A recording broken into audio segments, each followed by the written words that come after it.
Hello and welcome to this video where we're going to solve a Pure Math 1 past paper from May-June 2023. Now, before we begin, I need to tell you one thing. At this moment, there is no marked scheme available for this paper yet, so I will probably make a couple of mistakes in this video, and if you spot any, please do let me know in the comments. And with that being said, let's move to the first question. So here we've got the graph of y equals to f of x. And after two transformations, we get the graph of y equals to g of x. And we need to state the two transformations. So first of all, to me, it looks like f of x was stretched in x direction. And it looks like that the stretch factor is 2. And to stretch this curve, we'll have to multiply the x-coordinate of each point by the stretch factor, which is 2. So 1 multiplied by 2 is 2. So that's where the point A goes to. Now for the point B, I will have to multiply the x-coordinate, which is 2. Multiplied by 2, get 4. And let's do the same for the point C. 4 times 2 is 8. So there it goes here. And after the stretch, we get this nice green curve. And here comes the second transformation. We have to move this curve down 2 steps. And we'll get g of x. Now let's state the two transformations. So the first one was the horizontal stretch. This is stretch parallel to x-axis. Stretch factor 2. And the second transformation was the translation 2 units down. Basically, vector is 0, minus 2. Now, I'm not sure if we are supposed to give the formula to get from y of x to g of x. Just in case, let's do so. So to stretch the curve parallel to x-axis, we'll have to take f of x over 2. And now let's move it down 2 units. Just subtract 2. There we go. Now the second question is about quadratics, and we're given that f of x is always bigger than 2. So let's write it down as x squared minus 6x plus c is bigger than 2.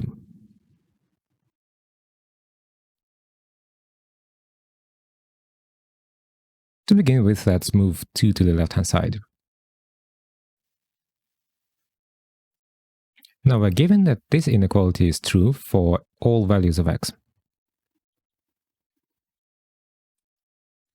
So what it means graphically is that we have a quadratics, which is always above the x-axis. Now we know that quadratics opens up because a is bigger than 0. And for the curve to be always above the x-axis, we need to have no intersection with x-axis. So that means our quadratic equation, x squared minus 6x plus c minus 2 equals to 0, must have no solutions.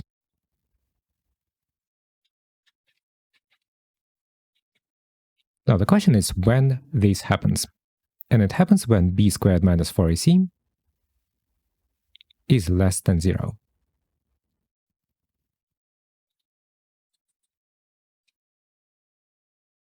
Now let's look at our equation and state what b squared minus 4ac is. So b is negative 6, so squared is 36 minus 4 times c minus 2. Expand the brackets.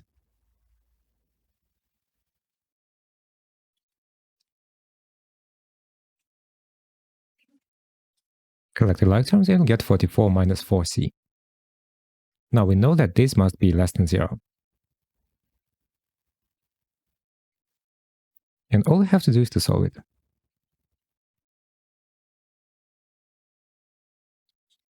And I got c is bigger than 11. That's going to be my final answer.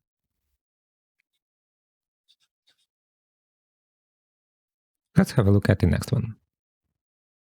Now that looks like binomial expansion, And first of all, let's write down the formula. A plus b to the power of n is equal to the sum where k goes from 0 to n, and ck, a to the power of n minus k, b to the power of k.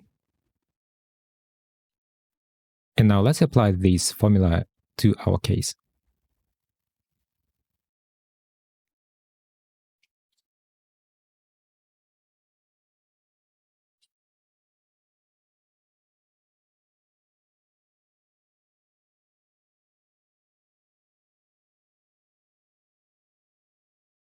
And now all we need to do is to just very patiently substitute all the numbers from 0 to 5 into this formula.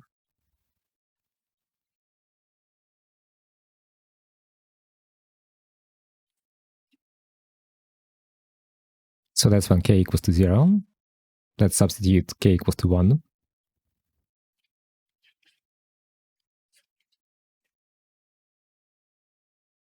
Now k equals 2.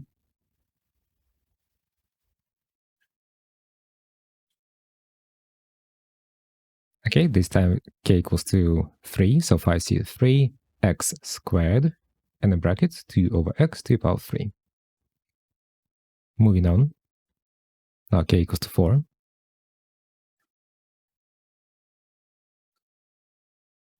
And the last term where k equals to 5.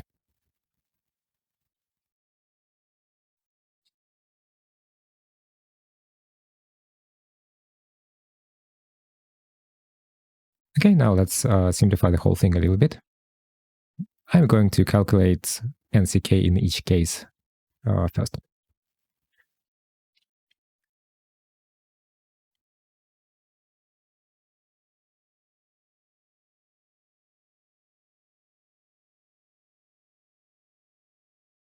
Okay, so that's my second term. It's this one.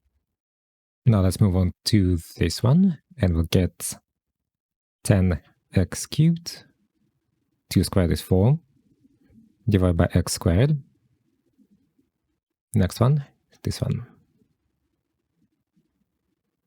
Again, 10x squared times 8 over x cubed.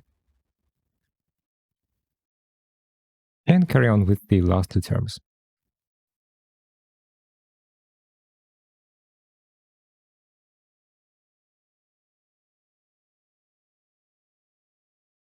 And now all we need to do is to simplify this and get the answer.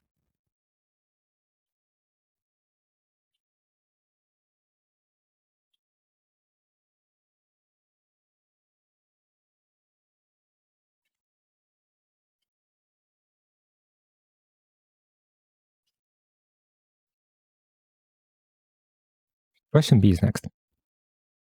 Now what I'm going to do here is to replace this bracket, x plus 2 over x to the power 5, with our expansion from the previous question.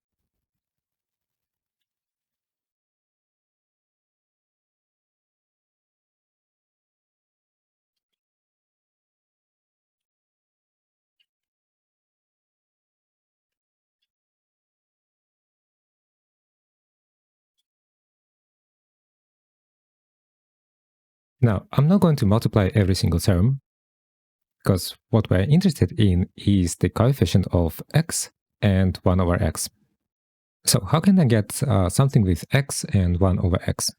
To begin with, I can multiply a by 40x. That will give me a term with just x, so 40ax. Now let's multiply a by 80 over x. That gives us a term with 1 over x. Now next, let's move on to bx squared. And we can multiply by 80 over x to get a term with just x.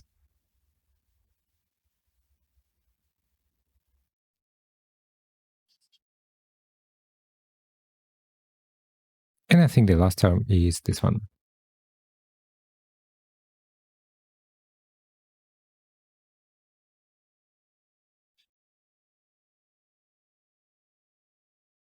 That will give me the term with 1 over x. Right, now let's simplify all of that just a little bit.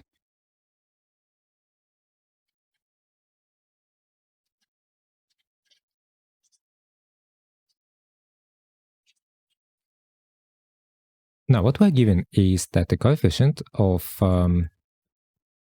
x is 0.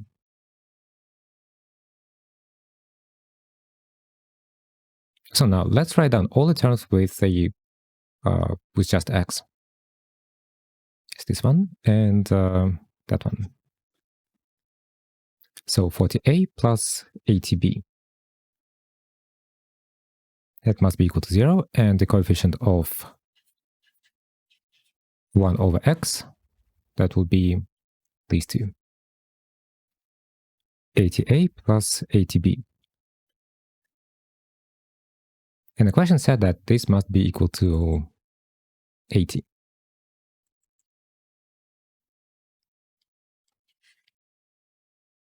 Now it looks like we can divide the first equation by 40, just to simplify it a little bit. And the last equation can be divided by 80. So a plus b equals to 1. Looks pretty good, so hopefully it is correct. And I'm going to subtract the second equation from the first one to get b equals to -1. And I can substitute it into, let's say, the second equation. So I will get a minus 1 equals to 1. So therefore a is 2.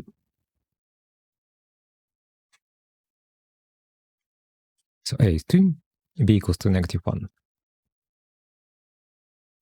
Question 4, trigonometry. And first of all, I will replace tangent with sine over cosine. So I will get 3 sine squared x over cosine squared. And just copy the rest of the equation. Now I'm going to multiply everything by cosine squared x.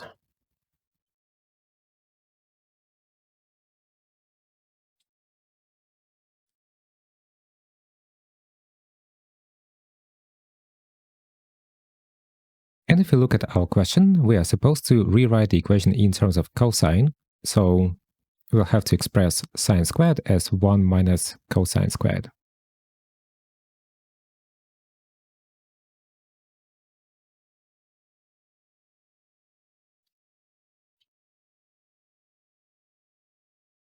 Expand the brackets.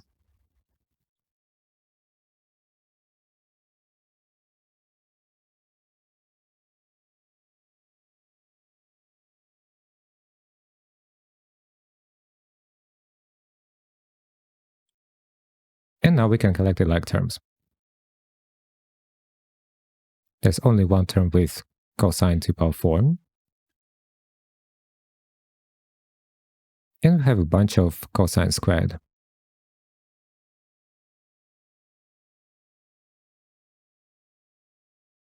That gave us minus 10 cos squared x. And then plus 3. And I think that's pretty much it. Now, hence solve the equation. Sure. Let's use our previous answer.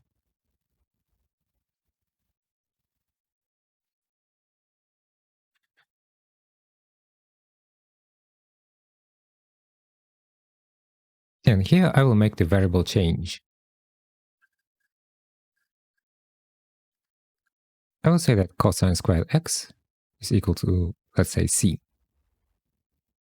So we get a quadratic equation, 3c squared minus 10c plus 3 equals to 0. I will use the quadratic formula. It's my b squared minus 4ac, which is 36 over 2a.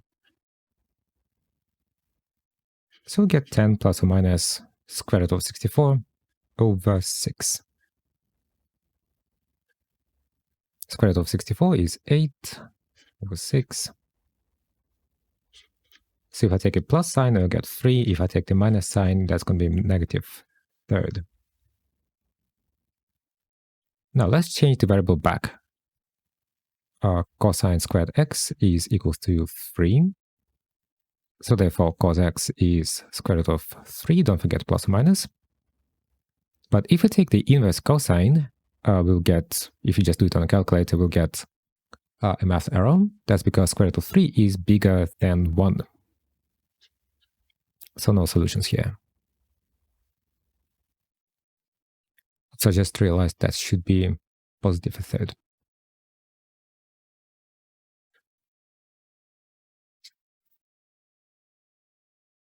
So cosine squared x equals to a positive third. Take the square root and get 1 over square root of 3, or cos x is negative 1 over square root of 3. Now, when we take the inverse cosine, we'll get 54.7 degrees. And for the cosine, we can also do 360 minus the first solution, but that will be bigger than 180. So I will move on to the second equation. Take the inverse cosine, and we'll get 125.3 degrees. And again, if I do 360 minus 125.3, that will be bigger than 180. And it looks like we have only two solutions, 54.7 and 125.3 degrees. Let's look at the next one. Again, next one looks like quadratics. So first I will have to substitute y equals to x minus 9 into this equation.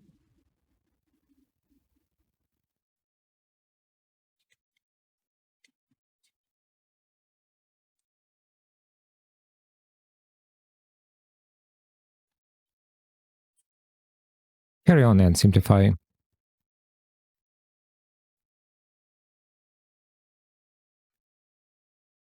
Let's open both squared brackets.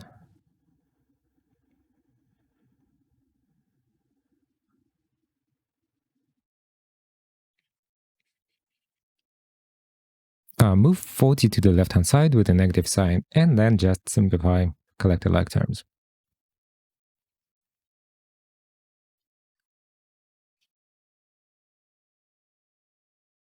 Let's divide by 2.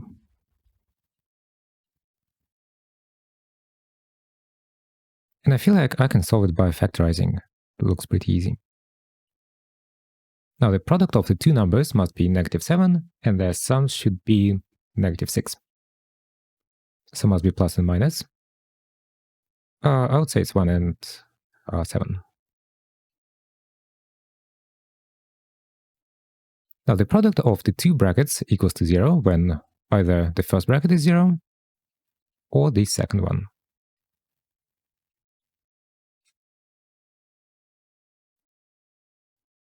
So the first one will give us x is minus 1, and the second will be x equals to 7. So these are the two x coordinates of intersection. And now it's time to find y. We know that y is x minus 9. So substitute minus 1 first. That's minus 10. Substitute 7. And get minus 2.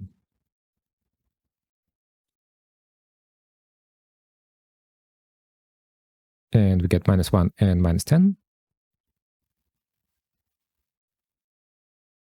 And the second point is 7 minus 2.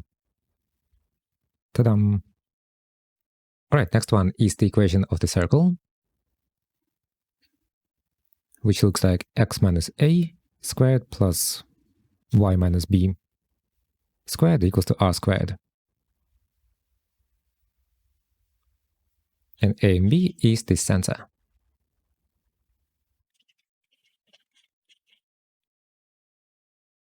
Alright, first let's draw a sketch. We get 2 points, minus 1 and negative 10. The second point is 7 minus 2. And our circle should pass through these 2 points. It's really not the best circle I've drawn in my life, but okay, that works. Now what we need from this circle is the center. It's basically the midpoint. And we also need the radius.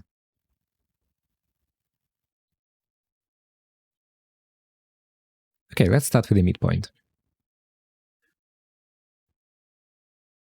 I will have to add up the x-coordinates and divide by 2. And I will have to do the same with the y-coordinates as well.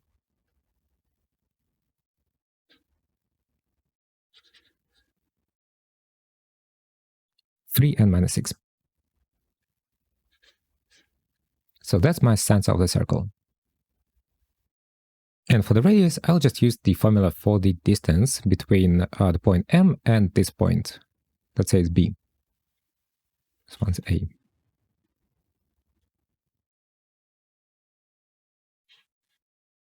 The formula is the difference in x squared plus the difference in y squared.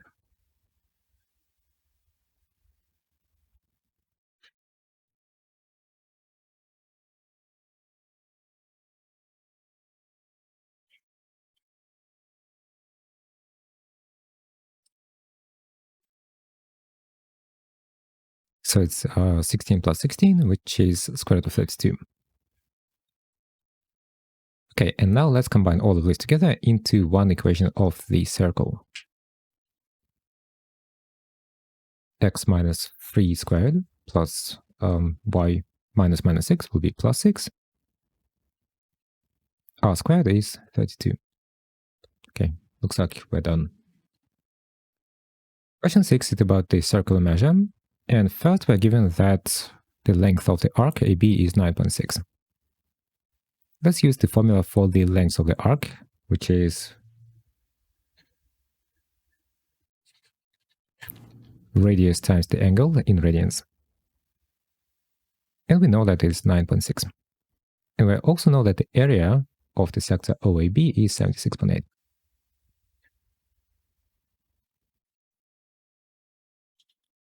The formula for that is r squared over 2 times the angle in radians, and that should be 76.8. Now, what I want to do is to solve those equations simultaneously. From the first one, I will take theta, which is 9.6 over r. And I substitute it into the second equation. So r squared over 2 times 9.6 over r, that equals to 76.8. Simplify that a little bit. 9.6r over 2 equals to 76.8. So therefore, from here, r is 16. Again, it's a nice number, so hopefully it is correct. Now let's substitute that into theta, 9.6 over 16,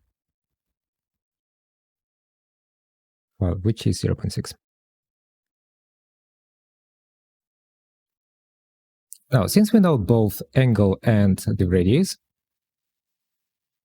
we're going to hopefully find the shaded region.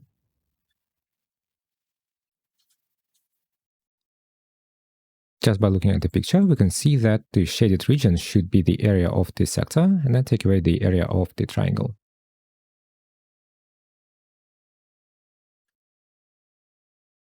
So sector, take away the triangle OAB.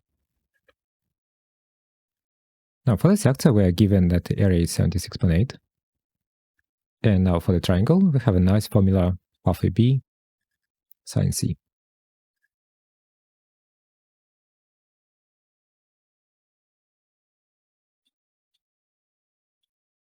A and B are the sides of the triangle. Both are r, so r squared. Angle C is our theta. We know it's 0.6. And we actually know that r is 16.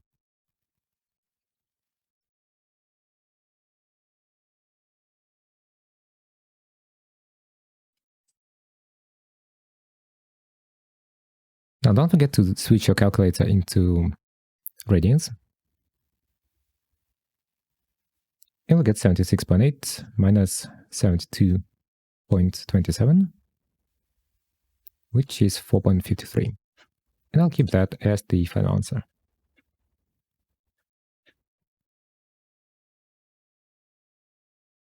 Now for the perimeter of the shaded region, let's have a look at the picture again. This is going to be side AB.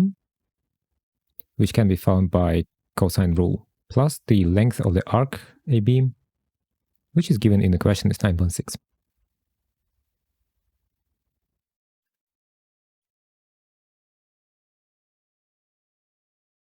So first, let's start with AB squared. It's the cosine rule.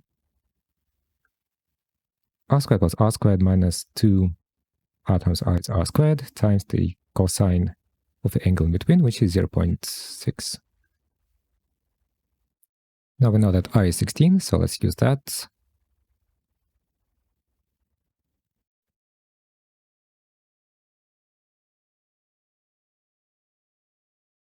So I got 89.43. And don't forget to take the square root of that. That seems to be 9.4567. And add it to the length of the arc AB.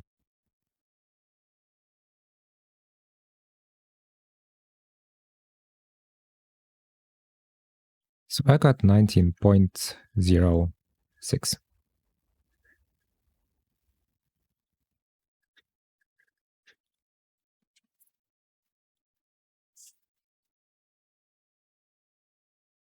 Okay, next question is about the range of the function. And for that, I just prefer to have a quick sketch.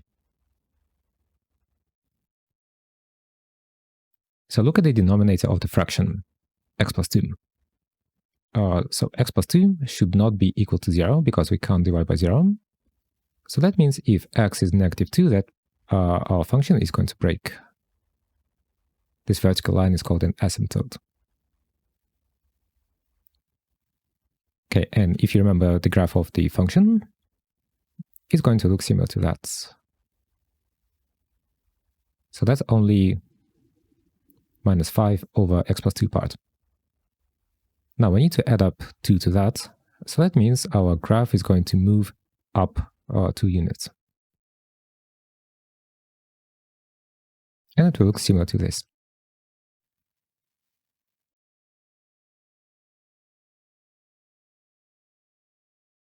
Now our function is defined only for x bigger than minus 2. So that means we're looking only at the right branch of the curve. We don't care about the left side. Now, because we're supposed to find the range of the function, that means we're only looking at the y values of the function. And those values are smaller than 2. So we could say that f is smaller than 2.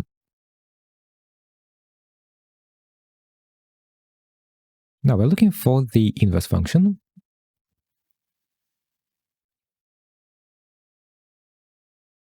And for that, we have a nice technique. The first step would be to swap x and y. And the second step would be to make y the subject.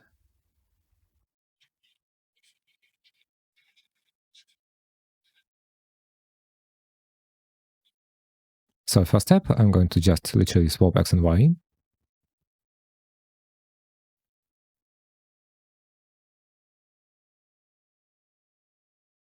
It looks like I'm done. And now we'll have to make y the subject.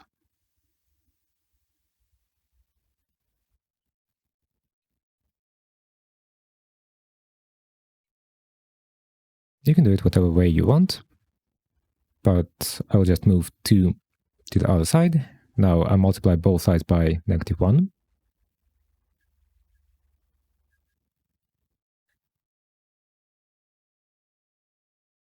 Flip both fractions over to get 1 over 2 minus x equals to y plus 2 over 5. Now multiply both sides by 5 to get 5 over 2 minus x equals to y plus 2. And finally move 2 to the left-hand side with a negative sign. So get y equals to minus 2 plus 5 over 2 minus x. And I will say that this is the inverse.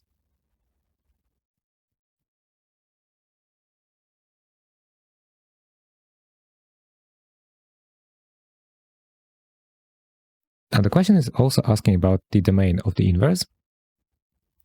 And we know that the domain of the inverse is going to be the same as the range of the original function. So the range is f is less than 2. That means the domain of our function will be x is less than 2.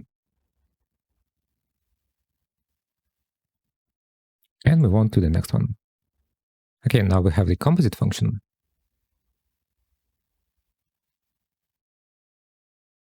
And for that, we need the original function f of x again, 2 minus 5 over x plus 2.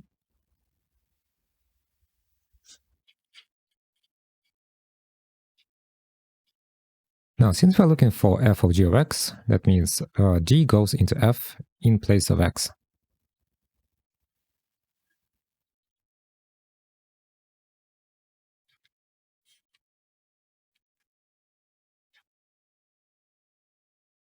Now, all we need to do is to simplify that. And now let's combine these two fractions together. Let's get the common denominator.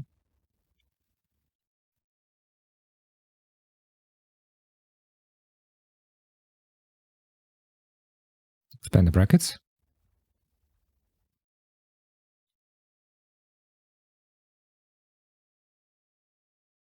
And collect the like terms.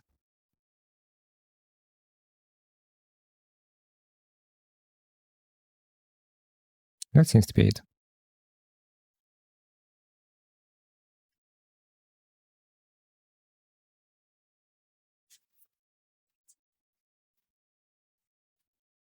Okay, next goes the progression.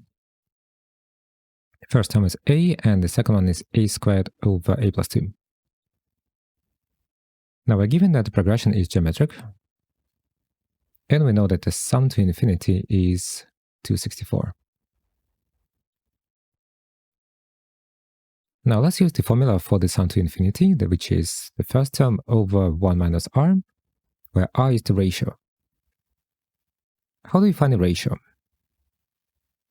We can divide the second term by the first one. And for that, I'll have to keep the first fraction, flip the second, and change division to multiplication.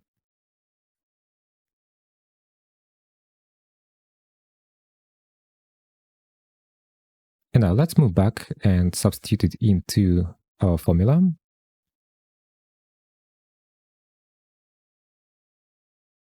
To make it easier, I'm going to break the division line and replace it with the division sign, just like that. Instead of r, I will have a over a plus 2.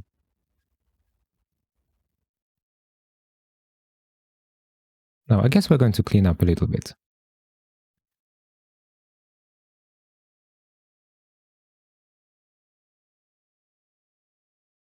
Combine the two fractions together and collect the like terms. A and minus a will nicely cancel out. And to divide two fractions, again, we'll have to flip the second fraction over.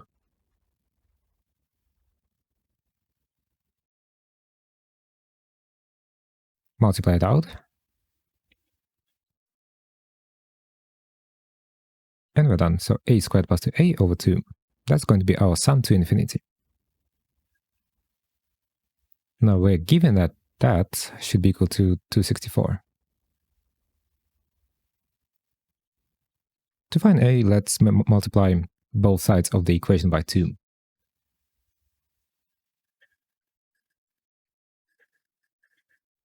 That's the quadratic equation. So 528 goes to the left-hand side.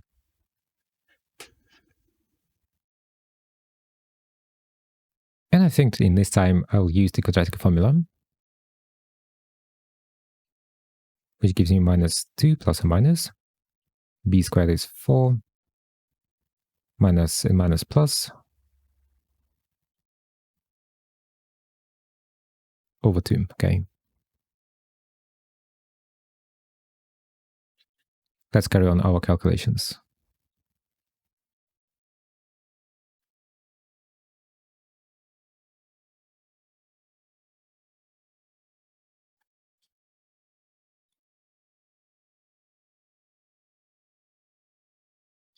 So if I take the plus sign, I will get 22, and if I take the negative sign, I will get minus 24.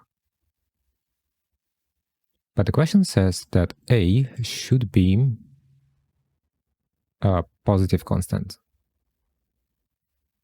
So that means I will keep only one solution, which is positive, or 22.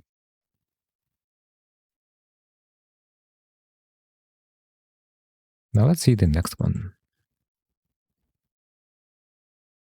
Now again, our progression is a and a squared over a plus 2.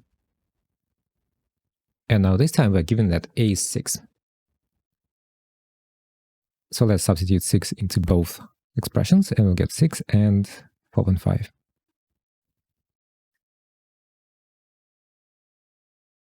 And now this time we're given that the progression is arithmetic. And we are concerned about the sum, and the sum should be less than negative 480. Now the formula for the sum is going to be 2a1 plus d times n minus 1 over 2, and then multiply by n. You can find this formula in the formula sheet. Now a1 is the first term, it's 6, and d is the difference. So 4.5, take away 6, which is negative 1.5. Now substitute all of that into the formula, so we'll get 12 minus 1.5 and minus 1 all over 2, and multiply by n. And I will say that this should be equal to negative 480.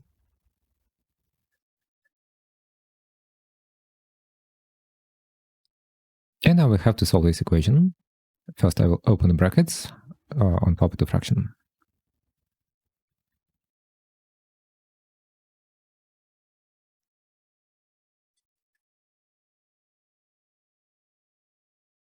Simplify the whole thing. And meanwhile, multiply by n as well.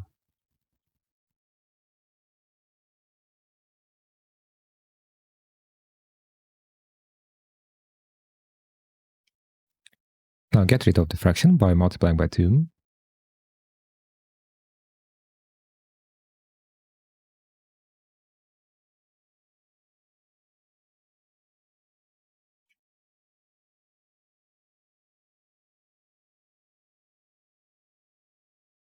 And now let's get the quadratic equation, move everything to the right-hand side.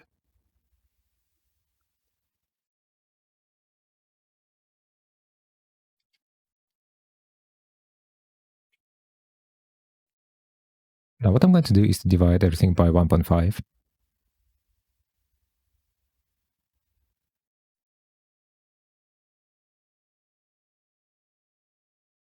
And then use the quadratic formula.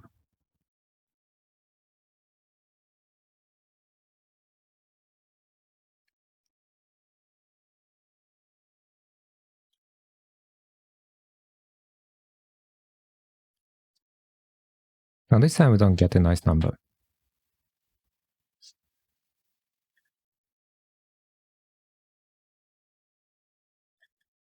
We get two answers. The first one is 30.2, and the second one is definitely going to be negative. Now, since n is the position number, we know that it cannot be negative, but it cannot be a fractional number as well.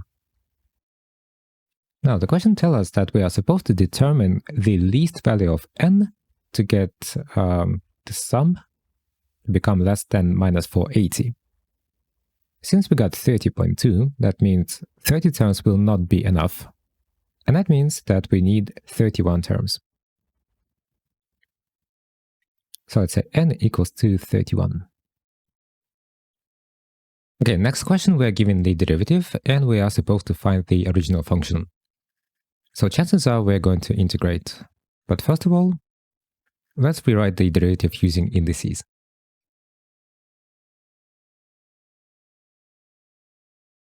This is going to be x minus 1 to the power of negative 3.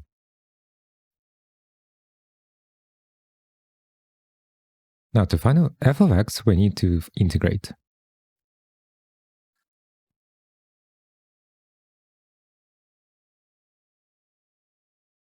Integral of 1 is going to be x. Now let's integrate the bracket, add 1 to the power, divided by the new power. And of course, don't forget to add c. We can simplify that a little bit. Minus 2 and minus 2 will cancel out, so we'll get x plus 1 over x minus 1 to the power of 2 plus c. Now let's use the point to find c. Substitute x equals to 0 into our expression for f of x. And I got 1 plus c, and it must be equal to 3. So therefore, c equals to 3 minus 1, which is 2.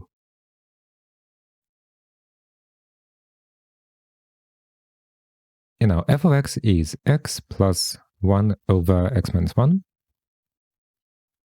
squared plus 2, which is our c. Next one. Now for this question, I think we should find the equation of the tangent.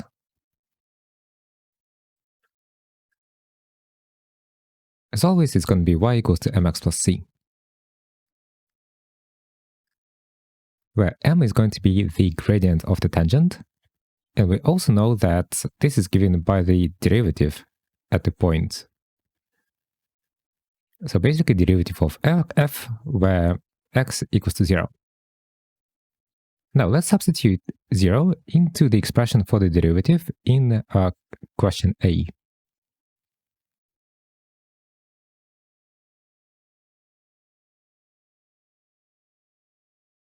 I got 3.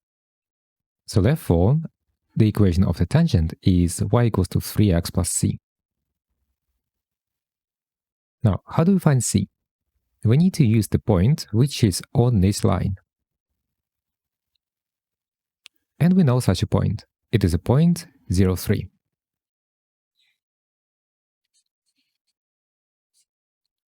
So 3 is y, and 0 is x. That means c equals to 3. So all in all, our equation of tangent is y equals to 3x plus 3. Now, since we're looking for the intersection, we can equate the equation of the curve to the equation of the tangent.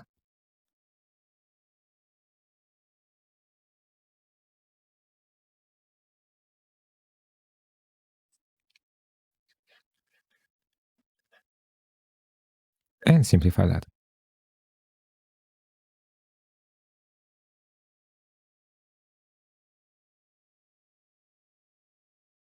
Multiplied by x minus 1 squared.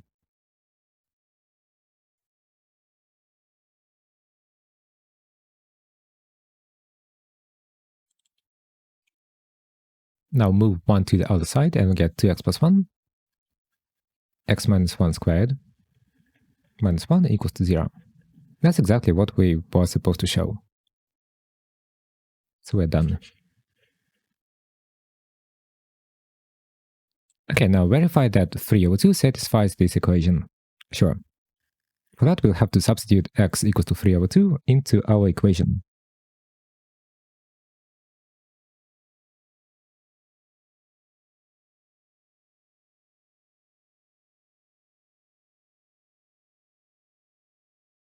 Just like that. So the left bracket is 4. Here we got 1.5 squared. And all in all, it is indeed equals to 0.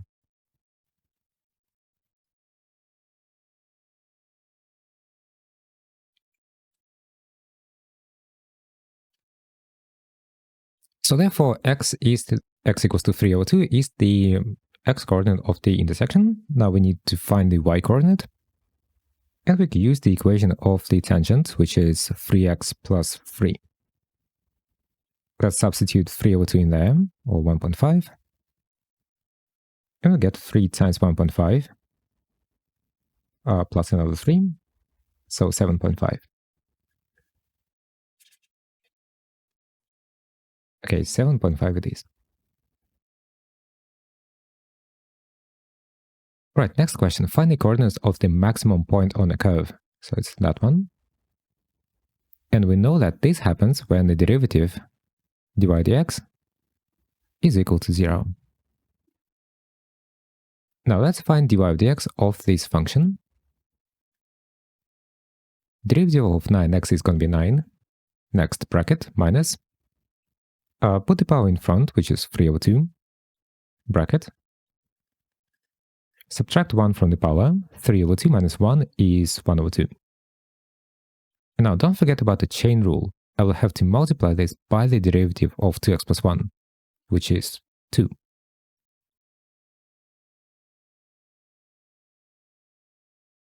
Now simplify. 3 over 2 times 2 is just 3. 2x plus 1, 2 power of 1 over 2. And that must be equal to 0.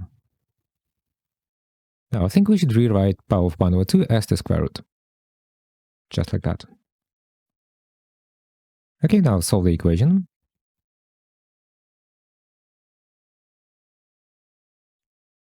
Divide both sides by 3.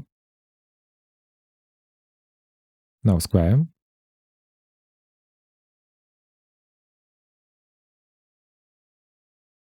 And get x equals to 4. Now that is the x-coordinate of the maximum. And to find the y-coordinate of the maximum, we'll have to substitute this into the equation of the curve. So 9 times 4 minus 2 times 4 plus 1, and all of these to the power of 3 over 2. And that is 9. So the point with coordinates 4 and 9 should be the maximum of our curve. Okay, now we'll have to verify that line AB is the normal to the curve at A. Let's look at our picture. Here's the line AB. And how can we possibly verify that this is the normal to the curve? We know that the normal must be perpendicular to the tangent of the curve. Now, how do we verify that the line AB is perpendicular to the tangent to the curve? Well, we know the property of the gradients. If two lines are perpendicular, that means the product of their gradients must be equal to -1. So that's what I'm trying to do. I will try to verify that the gradient of the tangent multiplied by the gradient of the normal is -1. Now, how do I find the gradient of the tangent?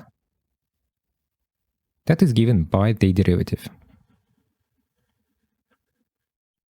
And we got the derivative in our previous question. Here it is.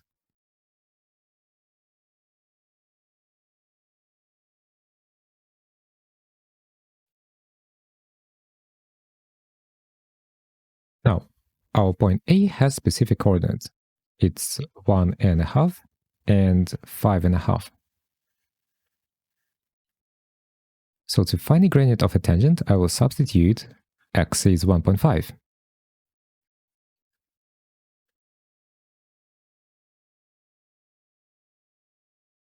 And I got 3. So that's the gradient of a tangent.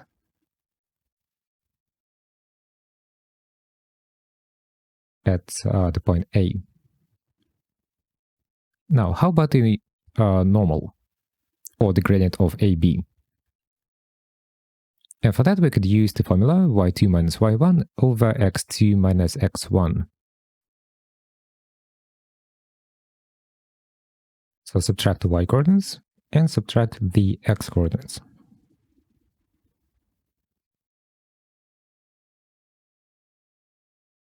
Okay, so minus a third. Now, The gradient of AB multiplied by the gradient of a tangent would be negative third times 3, which is negative 1.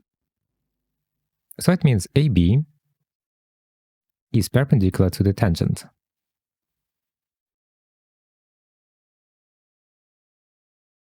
At point A. What does it mean? It means it is normal.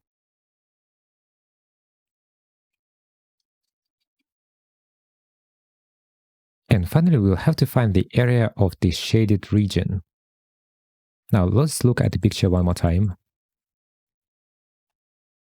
It looks like we will have to find the integral of the curve from A to B. But if we do so, we will find the whole area under the curve between the 2 points A and B. But the shaded area would be the integral. Then take away the area of this trapezium.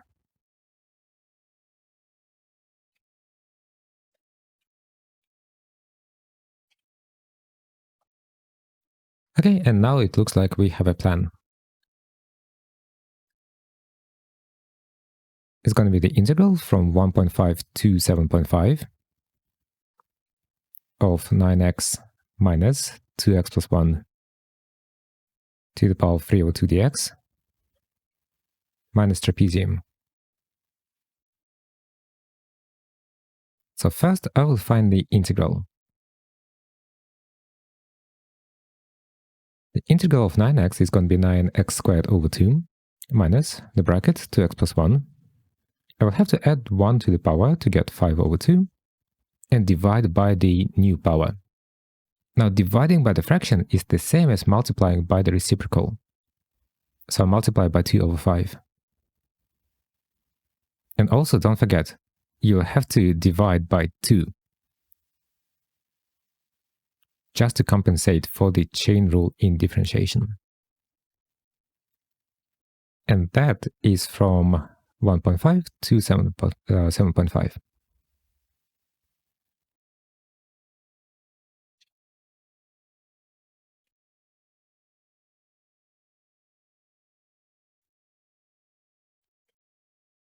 Now substitute the upper limit, or 7.5 in there.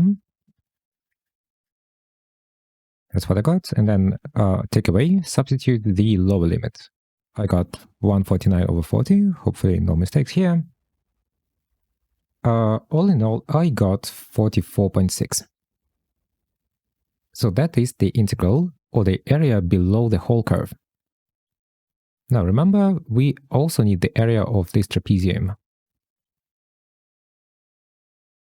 And for that we'll have the formula base 1 plus base 2 over 2 times the height.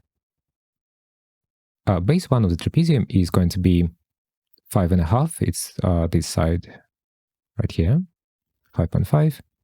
The second base is this one. It is 3.5. And the height of the trapezium is this distance. Looks like it's 6.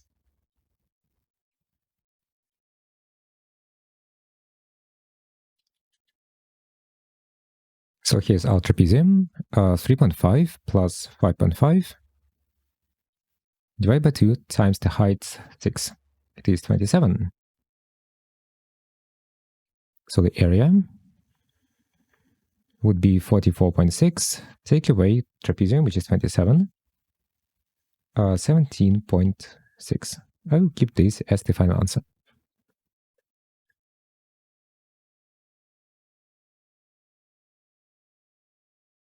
Now that was the last question of this paper. I really hope that this video was useful, and one more time, at this point there is no mark scheme available for this paper, so I could possibly have made a couple of mistakes. If I did, please let me know in the comments to this video. And I will see you next time. Bye bye.